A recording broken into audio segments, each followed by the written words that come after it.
तहसील कार्यालय सोयगावच्या समोर आणि या तहसील कार्यालयाच्या समोर एक महिला की ज्यांच्यावर अत्याचार झालेला आहे त्या सिल्लोड आपलं सोयगाव तहसीलला आणि सोयगाव पोलीस स्टेशनला त्या न्याय मागण्यासाठी आलेल्या आहेत। त्यांच्यावर काय अन्याय अत्याचार झालेला आहे ते आपण त्यांच्याकडून जाणून घेऊया। सांगा तुमचं नाव, जोरात बोला, पूर्ण नाव सांगा। उषा संतोष शिंगळे शिंदे। कोणत्या गावचे तुम्ही? निंबोराचे, सोयगाव तालुका। तुमच्यासोबत काय काय घटना घडली ती सांगा मला सविस्तर। हां हां आणि दिवस गेले मी सांगितलं होते त्याला, हां तर तो म्हणला राहू दे आपण बघून दे।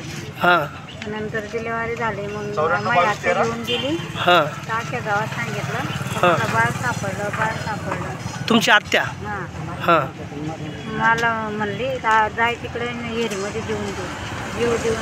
आत्या, तुमची आत्या म्हणली? हां मग ते बाळ तुमचं होतं? हां मग मी नंतर बेशुद्ध पडली।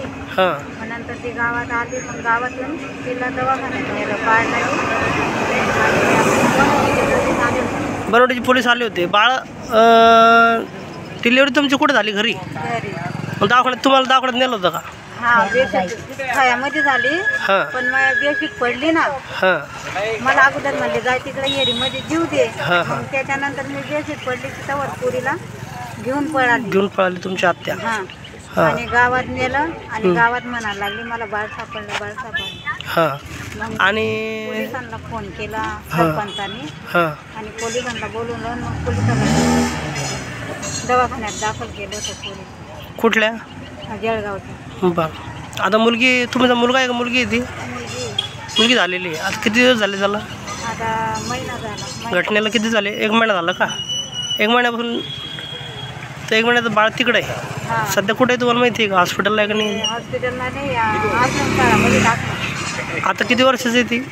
म्हणजे महिना झाला ना, महिन्याला 2 तारखेला। एकच महिन्याचं बाळ आहे का? हां हां 2 तारखेला महिना झाला। असं आहे का? हां बरं, मग आता तुम्ही दवाखान्यामध्ये रक्कम सुद्धा दिलेली त्यांना। दवाखान्यात तुम्ही त्या व्यक्तीचं नाव काय आहे? त्याच्यासोबत तुमचे संबंध झाले, दत्तू त्या व्यक्तीने तुम्हाला फसवलं? दत्तू पूर्ण नाव सांगा।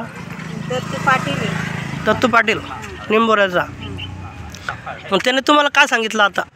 आता त्या काहीच नाही, म्हणजे आलाच नाही तो माझ्यासमोर, तुमच्यापर्यंत आला नाही? हां बघायला नाही आला तो, पण चोरून म्हणजे या लोकांनी काय येत होता पैसे द्यायला, तिला सांगा बा पळून जायचं इथून। तुम्हाला पैसे दिले का त्यानं?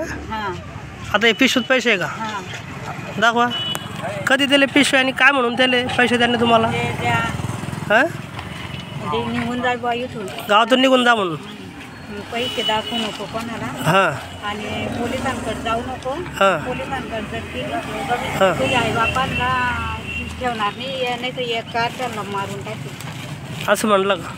असं म्हणले गावाला। गावाले म्हणले का? हां बरं, हे पैसे दिले की त्यांनी? हे पैसे कधी दिले त्यांना पैसे तुम्हाला? ते गुरुवारी दिलेले आहेत। हां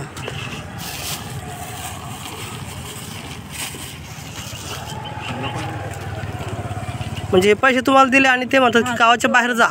सुट्टी व्हायच्या अगोदर दिले त्यांनी, म्हणजे 19 तारखेला दिलेले आहेत पैसे, ह्या मागच्या महिन्याच्या? हां 19 तारखेला। बरं, आणि गाव सोडून जा म्हणतो तुम्हाला?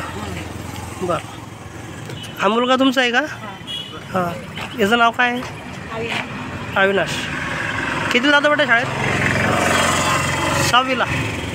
बरं, कोणत्या शाळेत आहे? मराठी। शाळेचं नाव? जिल्हा परिषद। गावचं नाव? निंबोरा। तालुका? सोयगाव। हे तुमच्या आई आहे का? बरं, आई गावात राहतात?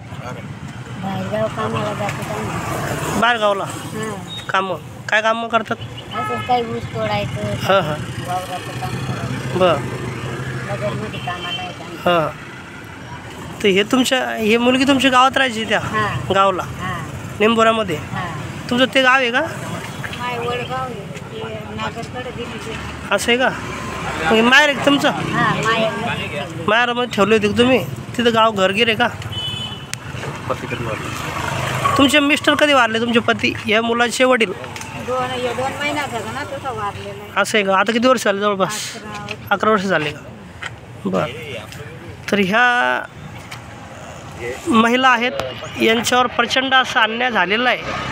त्यांच्यासोबत संबंधित व्यक्तीने बळजबरीने संबंध ठेवून, त्यांच्यासोबत अनैतिक संबंध ठेवून त्यांच्या नावाचं ते मुलगी जे काही असेल बाळ त्यांना झालं, पण मग त्यांनी आता त्यांच्यासोबत जीव मारण्याची धमकी देऊन त्यांना पैशाचे बंडल हातात देऊन की गाव सोडा, अन्यथा तुमच्या वडील, आई, भाऊ, बहीण जे काही असेल त्याचे नातेवाईक, तुमचा मुलगा मारून टाकू अशी धमकी दिली.